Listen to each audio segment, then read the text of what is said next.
The Cariboo Road is British Columbia's historic road that carried the wagons loaded with people's dreams of being rich. Getting rich from where? Well, from the gold washed out by the fierce torrents of the mighty Fraser River. Hey, how come this story sounds terribly familiar? Because we're humans, and we tend to repeat history over and over again.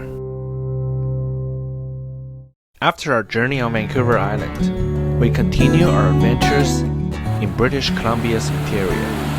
This time, we'll look into how BC drew so many people from all over the world to its treacherous mountains. Alright, the story is pretty much the same as Yukon, okay? It was the gold rush. The fact is, when I was planning this trip, I thought it's just gonna be another Yukon series. Until this happened.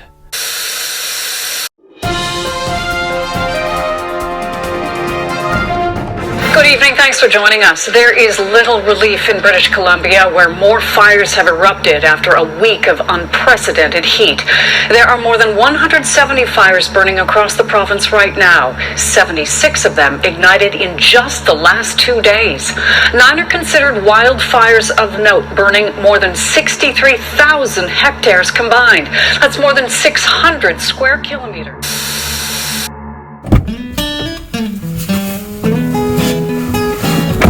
Alright everyone, so today we're gonna start a brand new adventure. We're gonna go through British Columbia's interior.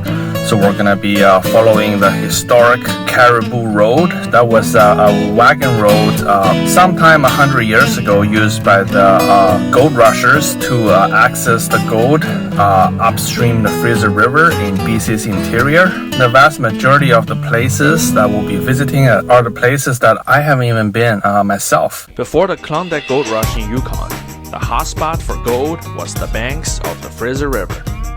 To help transport the gold better, British Columbia built a series of wagon roads known as the Cariboo Road. Doesn't matter which one, they all lead to the same place, a plateau where the gold and wild caribous were once plentiful, the Cariboo region. The route we'll be taking is the most action jam-packed, the one that starts in Yale, British Columbia. Okay, what are we waiting for?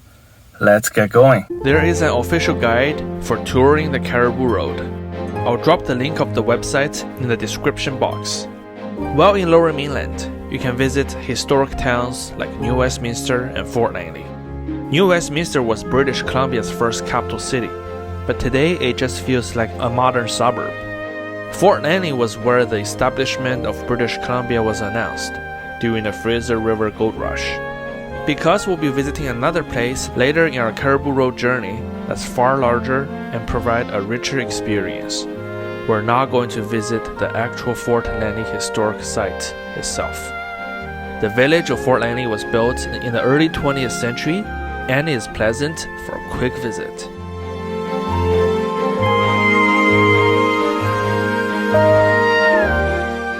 By the way, these shots of Fort Langley in snow were not filmed during our trip in the summer of 2021, but in January of 2022. I went to Fort Langley area just for these shots for this episode. If you like them or have been enjoying our channel, make sure you have subscribed already.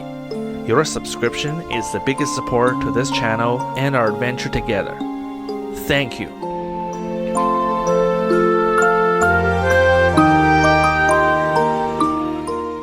Okay, let's get back to our Cariboo Road adventure. Upon reaching Hope, we realized that Highway 1 towards Yale was closed due to ongoing forest fire. So we did a detour to Highway number 5 towards Kamloops and see if we can continue our journey to the Cariboo region from there. As a result of this itinerary change, our first stop is the Coquihalla Canyon Provincial Park. Alright, so I have arrived at the Othello Tunnels. The tunnels are part of the Coquihalla Canyon Provincial Park. So this is the place where they filmed the first Blood movie. And yeah, you'll recognize some of the scenes from that movie. So let's take a look. Yeah, so lots of people today.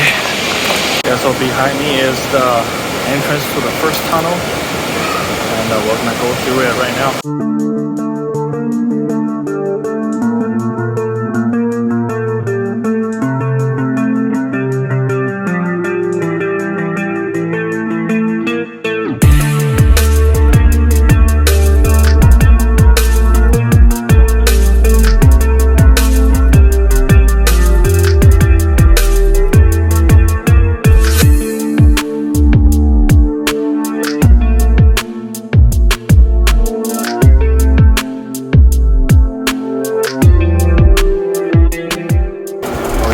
Certainly getting dark.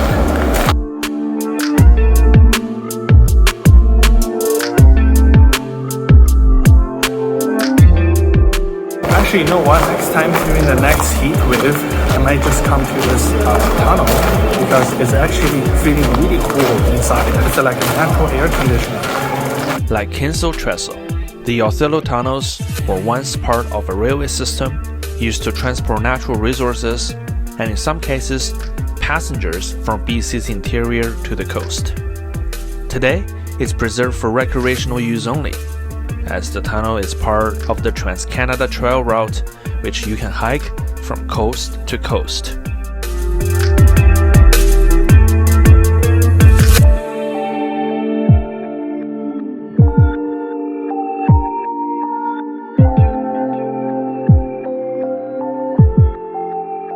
Because this is part of the Coquihalla Canyon Provincial Park. As you can see behind me, that's the cliffs of the canyon.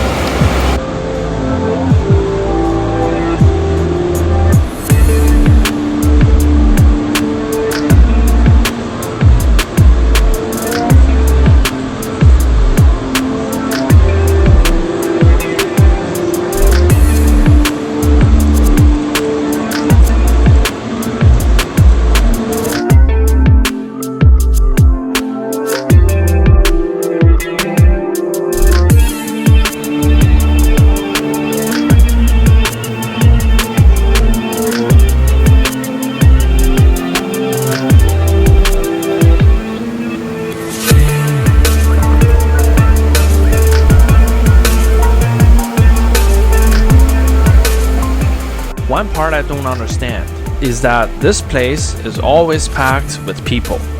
How did Rambo decide that he's gonna play hide and seek with the military at a place like this?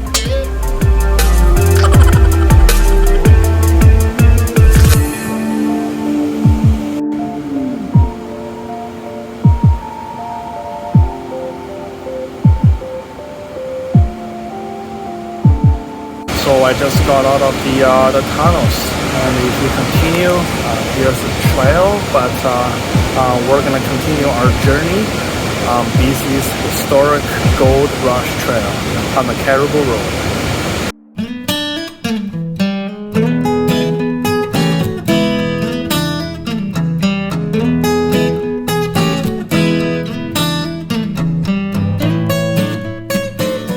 I think one thing pretty dangerous about walking in a pitch dark cave on your own is that it's so easy for you to hallucinate. And it's more scary than the spiders or ghosts hovering inside these caves. Hi, I am Rambo. The military, the government's owing me money. I am gonna take everything on my own. I'm currently in a tunnel, and I will fight for justice. Because I am vengeance. I am the knight. I am Bikeman. Following highway number 5, we reached Merritt, BC. You notice that the climate became much drier and hotter in compared to the lower mainland and Vancouver Island.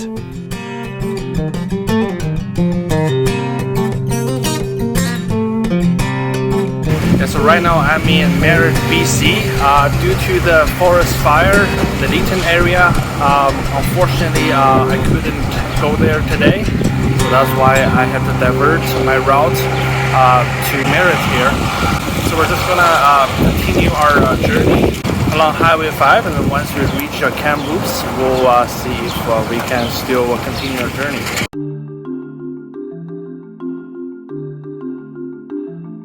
It was getting dark, And fortunately, I had camping gears with me because one of the planned overnight stays will have to be in the middle of nowhere that has no cell phone signals. Even more fortunately, there happened to be a nice lake campground very close to Kamloops.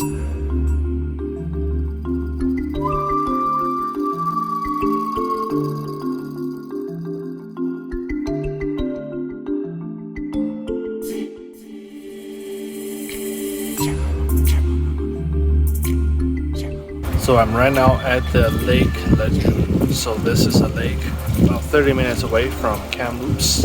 This lake is very famous for lake trout fishing. As you can see behind me, the bay in this pier here. So this one is built for fishers of all ages and all skill levels to enjoy great fishing opportunities here in this part of British Columbia. Yeah, by the way, I'm kind of soaking wet. I actually jumped into the lake. The water is refreshing. I even had my snorkeling gear on to see if I could spot any lake trouts, but no luck. Yeah, I just went down to the lake and tried to snorkel in there, but couldn't see anything.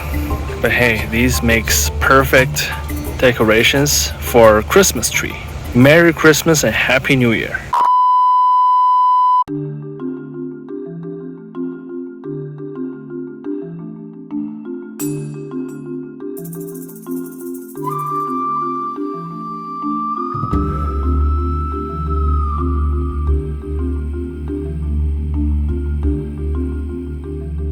It's hard to imagine that while Lac Le Jeune was peaceful and full of beauty, on the other side of the mountain, it was all raging wildfire.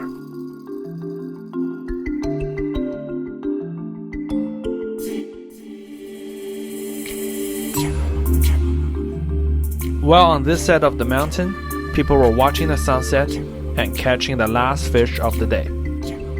On the other side of the mountain, people were forced to leave their homes under government evacuation orders.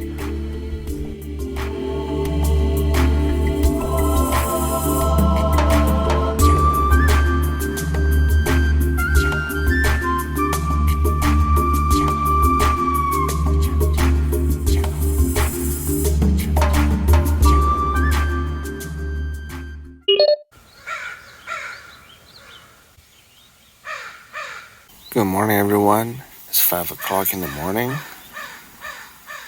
As you can hear, there are crows everywhere. There's a very strong smell of charcoal in the air. The funny thing is, I think there is a campfire ban here in British Columbia. So I'm not sure why we have this kind of smell in the air. So I guess this must be the smoke from the wildfire.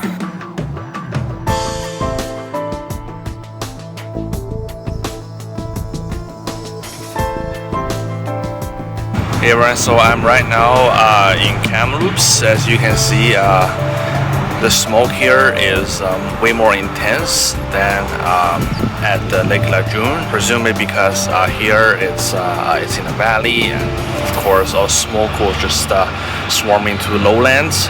By the way, in case you don't know, one of the benefits of wearing a mask is that it definitely helps you to block the smell of smoke.